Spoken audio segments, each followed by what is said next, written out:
سب سے پہلے ذرا یہ ویڈیو دیکھیں. چھوٹا سا طریقہ ہے، آپ وہ سنبھال لیں، انشاءاللہ آپ کو اللہ تعالیٰ عزت دے گا. ایک تو محنت سے ڈانس کرنا، یہ نہیں کہنا یار ڈانس نہ کرو جلدی جلدی پیسہ پکڑ لوں، یہ نہیں کرنا، ٹھیک ہے. ہاں یہاں 50 والا بیٹھا ہے، یہاں 1000 والا بیٹھا ہے، وہاں 5000 والا. سب سے پہلے آپ 50 والے کے پاس جائیں. اس کا بھی دل ہے، 1000 والے کا بھی دل ہے، اور 5000 والے کا بھی دل ہے، چاہے وہ غریب ہے چاہے وہ امیر ہے. سو ہماری بہن ٹپس دے رہی ہیں کہ کیسے آپ نے ایک حرام کام میں سکسیسفل ہونا ہے.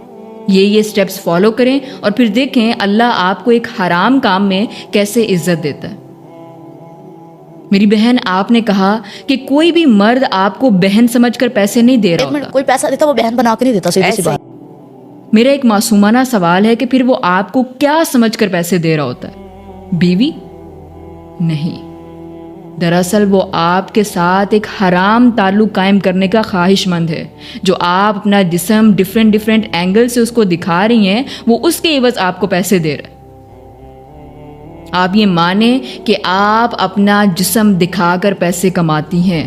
آپ ایک حرام کام کر رہی ہیں، اللہ کو ناراض کرنے والا اور جہنم کی طرف لے جانے والا کام کر رہی ہیں. مانیں آپ، let's call a speed a speed.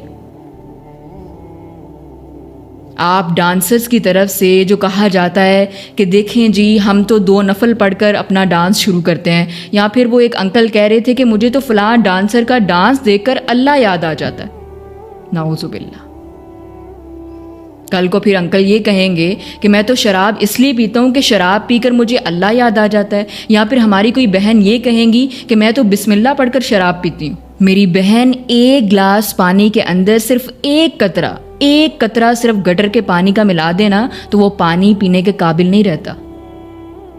تھوڑا سا حرام کیسے پورے کے پورے حلال کو بھی حرام کر دیتا ہے. آپ تو پھر پورے کے پورے حرام کو حلال بنانے کی بات کر رہی ہیں. اور جہاں تک اللہ کی عزت دینے کی بات ہے تو میری بہن، اللہ نے سب کو فری ول دی ہوئی ہے. اللہ کی مرضی کن کاموں میں وہ اللہ سبحانہ و تعالیٰ نے قرآن کے ذریعے نبی صلی اللہ علیہ وآلہ وسلم کے ذریعے بتا دی ہیں. ایک کام جو حرام ہے جسے اللہ نے حرام کیا، آپ سمجھ رہی ہیں کہ اللہ اس میں آپ کو عزت دے رہا ہے. یہ جو فالوورز ہیں، یہ جو شہرت ہے، یہ جو سکسیسفل لائف ہے، یہ تو ہمارے لیے ٹیسٹ ہے.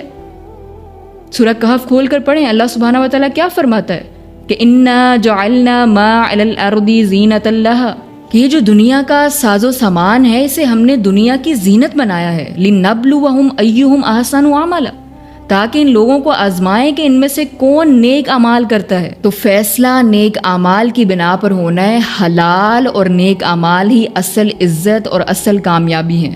دنیا کی رنگینیوں میں کھو کر، حرام کو حلال جان کر خدا را اپنے لیے خود جہنم نہ خریدے.